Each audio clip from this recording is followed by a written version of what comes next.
We talk, you listen. Yes, and you're tuned in to DZDG 96.7 where we talk. You listen. Yes, of course, kasama nyo na naman ngayong umagang ito ang nag-iisa ninyong Bebe Loves, your one and only Greta. At kasama ako ngayong umaga, may kasama ako ngayong umaga, syempre. Hello guys, I'm Andy. Yan, say hello to Andy. Our partner for today. Hello. Kumusta ka naman, Andy? Hello po. Magandang umaga sa inyong lahat at sa mga listeners natin sa DZDG Destiny Radio. Ayan, magandang umaga sa inyong lahat. At syempre, nandito na naman tayo sa programa na palaging nagpapaalala sa inyo na kung meron man kayong mga pinagdadaanan, huwag nyo nang tambayan. Daanan nyo na lang yan. At pag-usapan natin yan dito lamang sa... Dibdiba na! Ayan, dibdiba na naman. Isa't kalahating oras na naman tayo, Andy. 1.5 hour na naman nating didibdibin. Yes. Ang mga bagay-bagay na hindi masabi-sabi ng ilang mga listeners natin. Ikaw ba? May dinidibdib ka ba? Let's just say it's part of life naman talaga. Yes. Oo, diba? Lahat tayo may dinidibdib no? Kaya it's very important na yung mga dinidibdib natin yan, may share natin para hindi masyadong mabigat. Diba? Yes. Yes, diba naman? At syempre, baka kayo, merong gustong idulog sa amin. Yung mga hindi nyo masabi-sabi, hindi nyo maamin-amin. Pwede nyo yung i-text sa ating official text line. That is 0929-2168-100. Again, that's 0929-216-8100. At syempre naman live din tayo ngayon sa ating official Facebook page. Hanapin nyo lamang ang DZDG Destiny Radio. Again, that is DZDG Destiny Radio. Yes, DZDG Destiny Radio. And of course, live tayo ngayon, ha? Baka gusto nyong mapakinggan ang ating huntahan at ang lalong-lalo ng magagandang musika na hatid sa inyo ng aming himpilan. Pero wala kayong radyo, paglabas yun ng inyong tahanan.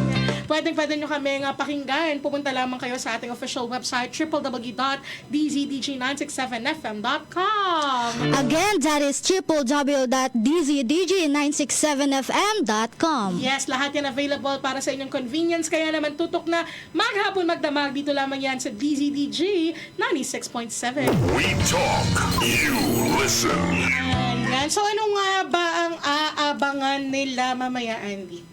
Nako, DJ, alam mo, maraming makaka-relate dito, no? Especially ang mga college student na tila ba hirap sa pagde-decide kung ano ba yung ipupursu nila for college. Okay. Ikaw ba kasi, para sa kaalaman ng lahat, Andy is one of our interns here from Enverga University. So, ikaw ba, bago ka mag-decide, nung kursong kukunin mo, nagkaroon ka rin ng mga problema sa buhay? Meron naman, pero ayun, as the time goes by, nare-realize ko kung ano ba yung gusto ng puso ko. And yun, hanggang sa nakarating na ako kung saan ko gusto. Yes, it's very important that you know what you want to do. Yes. Diba? At yan, konting hint lamang para sa didibdibin natin nga mamaya. Diba? Yes. Alright, so magbe-break time muna tayo ng kauntian. Konting oras lang. Pero wag kayong aalis dahil ayun nga sa pagbabalik namin, ihahatid namin sa inyo kung ano ang ating didibdibin. In the meantime, ipagpatuloy nyo ang pakikinig ng magagandang musikang hatid sa inyo ng aming himpilan. My name is Greta. And this is Andy. Yes, and we'll be back after a short break. Hatid sa inyo ng CA Copy Center. Kasing linaw lang mga printouts. Of course, CA Copy Center Printing Service and General Merchandise for all your printing needs. Pumunta lamang sa CA Copy Center with main branch located at 101 Quezon Avenue, Lucena City.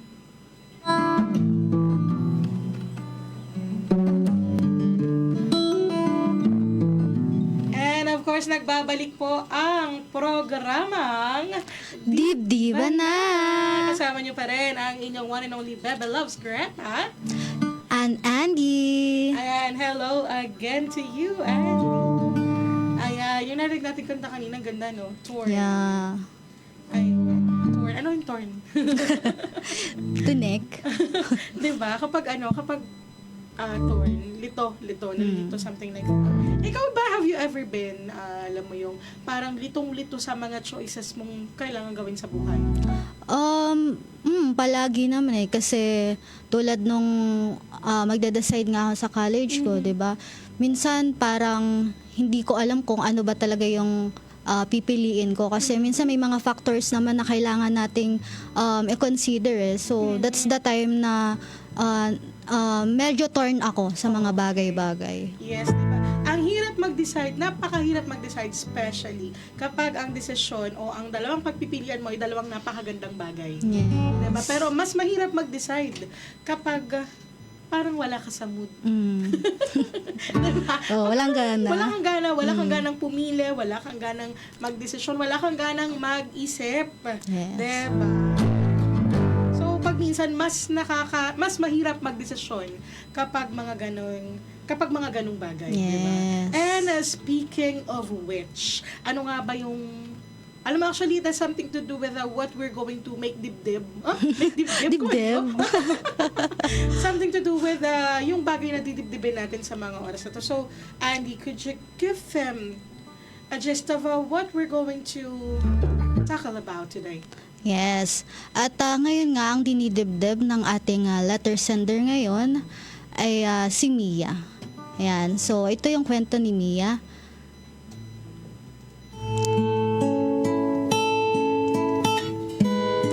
Ako si Mia. Isang teenager na may pinagdadaanan ngayon at naghahanap ng guidance.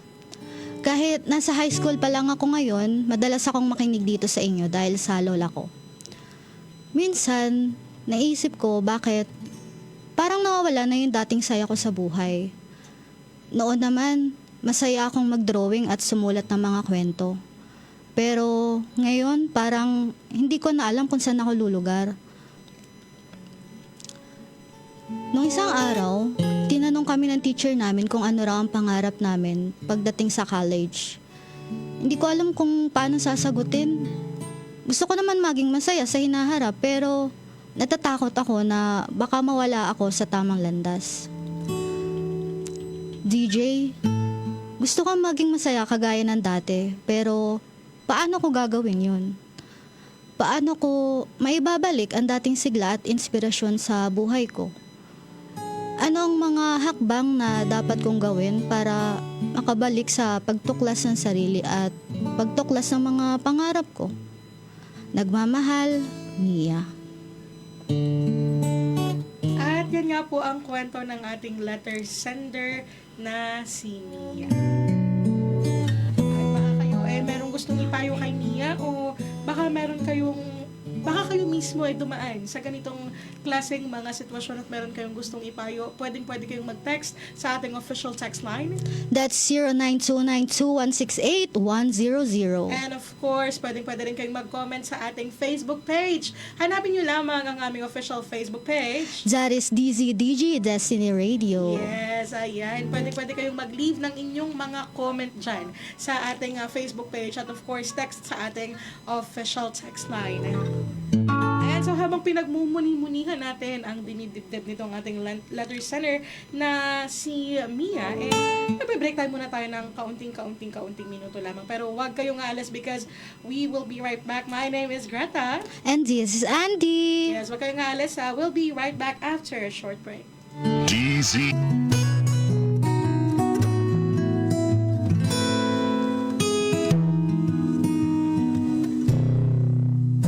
12:06 in the afternoon. You're still tuned into DZDG 96.7 where we talk. You listen. We talk. You listen. Kasama niyo pa rin sa mga oras na to ang nag-isa ninyong Bebe Loves, Greta. And this is Andy. Yes, hello again to you, Andy. Hello. Ayan, so para nga dun sa mga kakabukas lamang ng kanilang radyo, ayan, kanina pinag-uusapan nga natin ang dinidibdib ng ating letter sender na si Mia. Ayan. So si Mia ano nga ba itong dinidibdib ni Mia? Si Mia, ang dinidibdib niya is yung struggle niya kung ano ba yung pipiliin niya for her college. Okay, so nagsastruggle siya na magdesisyon. Actually, and I think lahat tayo dumaan sa ganitong sitwasyon. Yeah. No, Mm. siguro part talaga 'yan ng part talaga 'yan ng leaving, Mhm. leaving high school life and then entering a new chapter. Yes. No. So, well, as for me lang naman para dun sa dinidibdib ni Mia. Alam niyo kasi alam ko sure ako na kayo mga listeners din. Dumaan din kayo sa part ng buhay niyo na alam niyo yun, parang nag-contemplate ka kung tamang desisyon ba yung pupuntahan mo. Alam mo yun, yung parang, tama ba na dito ako pumunta? Tama ba na ganito yung desisyon ko? O pwede bang magstay na lang ako sa high school? May ganong question pa pag minsan eh. Diba? Totoo. Ikaw ba tinanong mo rin yung sarili mo ng ganon? Oo naman. Actually, palagi sa lahat naman ng mga bagay, tinatanong ko yung sarili ko kung tama ba, kung I'm heading towards a right path. Mga ganon. Oo, diba? Kung tama ba itong pupuntahan ko, tama ba itong tinatahak ko, pwede bang pa-flashlight naman, medyo madilim. Okay, kidding aside though. Diba? So, yung mga ganung bagay. Pero, meron pang isang pinoproblema si Mia actually. Kanina, so nabanggit niya na hindi na daw siya kagaya nung dati. Yeah. Parang nawawalan na siya ng ng interest sa mga bagay-bagay. Kung ako naman, para sa akin, kapag ganitong mga bagay, I believe na kailangan nating hanapin yung mga bagay na posibleng makapagpabalik Totoo. nung mga makakapagpasaya sa atin, 'di ba? Ikaw, paano mo ginagawa yung ganun? Halimbawa, parang napansin mo na wala na akong gana dito, wala na akong gana sa ganyan. Ikaw, college student ka. So, I'm pretty sure dumaan ka rin sa portion ng buhay mo na tinatanong mo na parang sinasabi mo sa sarili mo na ayoko na, pero hindi pwedeng tumigil kasi malapit na. Diba? Totoo. Paano mo hinahanap yung motivation sa mga ganong klaseng bagay? Ako, ang ginagawa ko lang is palagi kong binabalikan kung ano ba yung mga gusto kong gawin noon. And yun, sinusubukan ko na paunti-unti kahit papano na mag-set ng goals para sa sarili ko. Kasi at in that way, 'di ba? Syempre, sa sense na 'yon, nagkakaroon ko ng sense of accomplishment throughout the day. So, yun lang yung mga ginagawa ko. Okay. Nagsaset ng goals. Ikaw ba nagsusulat ka ng goals mo? Ayan. Alam mo, may nakapagbanggit sa akin, no? Kasi hindi ako mahilig magsulat ng goals. Actually, mahilig akong magkolekta ng magagandang notebook. Pero hindi ko sinusulatan. Collection lang. Collection. Kasi maganda sayang. Pero, I have a friend, ito ilang beses ko na itong na-share dito, pero share ko pa rin. Share ko ulit. I have a friend who told me that, nung daw nag-abroad siya, parang natutunan niya doon, he learned na writing goals is a very big thing kapag meron kang gustong ma-achieve. For example, kagaya nung gustong ma-achieve ni Mia, 'di ba? Gusto niyang bumalik sa dating sigla yung buhay niya. Gusto niyang, kasi alam mo parang ang bata pa lang niya, 'di ba? Parang nawawala na siya ng gana. And yan yung problema ng maraming kabataan ngayon, 'di ba? Nagiging anxious sila sa mga bagay-bagay. 'Di ba? So, this particular friend told me that it's very important daw to write your goals. Kasi ang sabi nung kaibigan ko, which is true nga naman, 'di ba? Kapag daw sinusulat natin yung goals natin, we have something tangible to hold on to. Most of the time kasi ang nangyayari kapag meron tayong iniisip, nasa isip lang natin, 'di ba? Hanggang sa malimutan na natin, wala na tayong pinanghahawakan.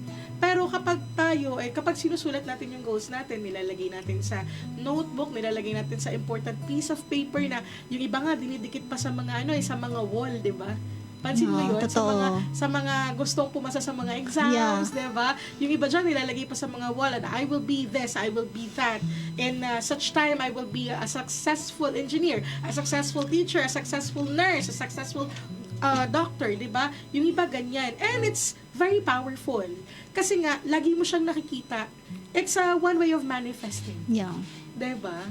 So, I think, tama. I totally agree with what you said, that you should set goals. And another thing with just simply setting goals is that you write them. Yeah. Para, alam mo yun, meron ka talagang babalikan. At parati kang nare-remind. You're always reminded, that's right. Diba? Tsaka ako, yun nga, yung mga goal settings kasi kapag ganyan, it's also important na you're surrounded with the right kind of people. Yes. If you're in the right kind of circle, of course, madali mong ma-achieve yung goals mo. Mhm. Ikaw ba, Andy, have you ever felt that you're not in the right circle? Yeah, I must say.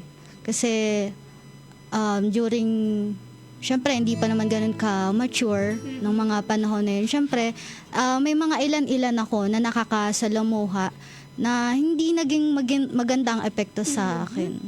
Yun. Ayun. So, Mia, kung nakikinig ka man ngayon, sabi mo, lagi kang nakikinig gawa ng lola mo. Kung nakikinig ka man ngayon, Mia, you know what? You should rethink.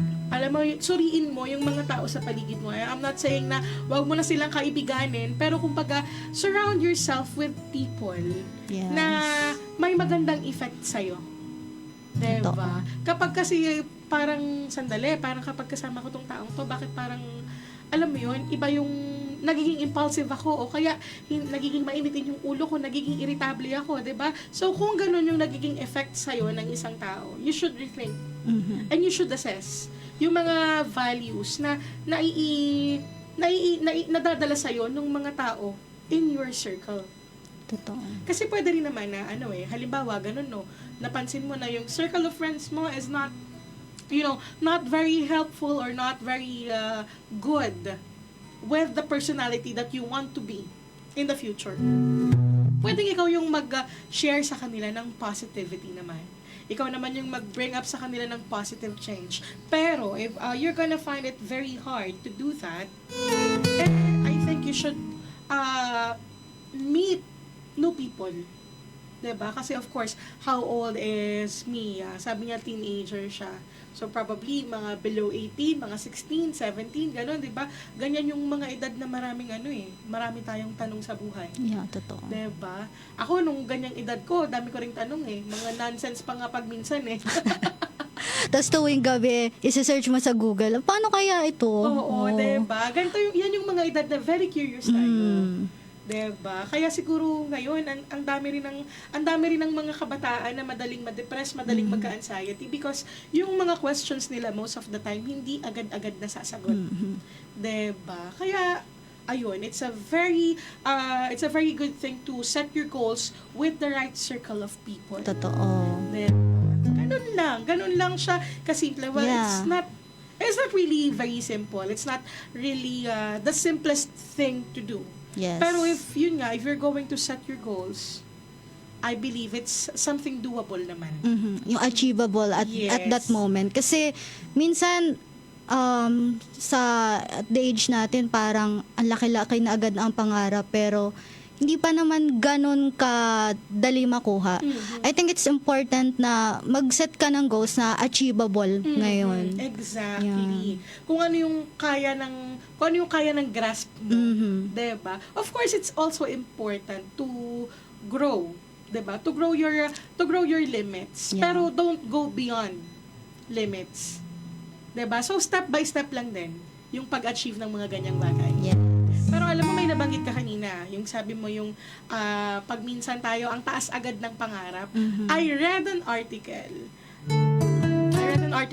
from the Daily Inquirer, I believe if I'm not mistaken, saying that yung mga words daw na ginagamit natin can sometimes change our lives. For example, ang lagi nating naririnig nung bata pa tayo, mangarap ka ng mataas, mangarap ka ng matayog, 'di ba? And kapag daw mataas, kapag daw matayog, kapag bumagsak yan, masakit. Which is true. 'Di ba? So, what this particular author is suggesting is that mangarap daw tayo ng malalim. Kasi Ganda. parang puno, 'di ba? Ang roots ng puno, nag-grow yan deeply. Talagang gumagapang yan, pailalim, which makes the body stronger. 'Di ba? Kapag maganda ang pagkakatanim ng isang puno, malalim ang pagkakaugat, malalim ang foundation niya. Hindi siya basta-basta natutumba. So, ayun, para siguro hindi tayo madaling ma-depress, 'di ba? Huwag nating palaging isipin na, huwag nating laging taasan kaagad yung pangarap natin. Instead, mangarap tayo ng malalim. Yes. Oh, 'di ba? Ayan, Mia, sana naman may naitulong kami sa'yo sa mga oras na to, di ba? And of course, sa ating mga listeners, kung kayo ay merong mga nais sabihin sa ating letter sender, pwede kayong mag-text again sa ating official text line. 0929-2168-100. And of course, our official Facebook page, pwede kayong mag-comment. Hanapin nyo lamang. Ang DZDG Destiny Radio. Yes, of course. And this is Greta. And this is Andy. Ayan, magbe-break time muna kami ng konting-konti lang. Huwag kayong aalis dyan because we will be right back.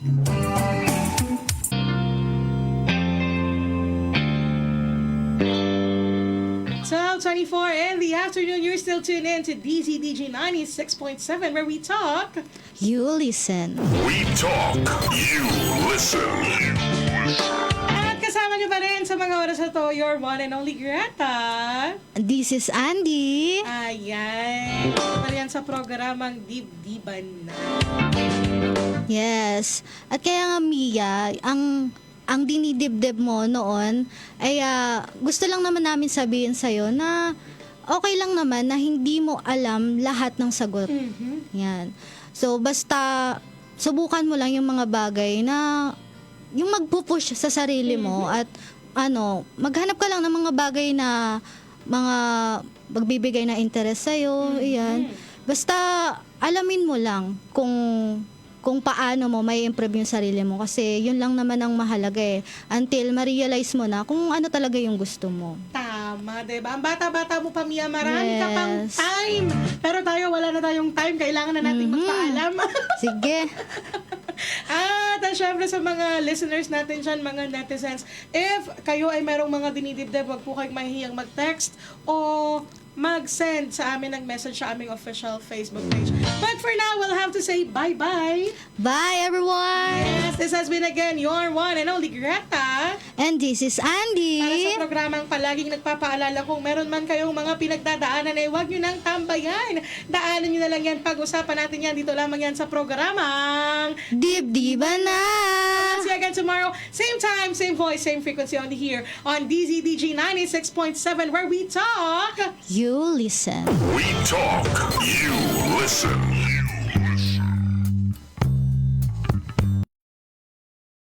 Diversion Road, Maharlika Highway, Barangay Mayowe, Tayabas City. For more inquiries, you may call 0919-084-7109. That's 0919-084-7109.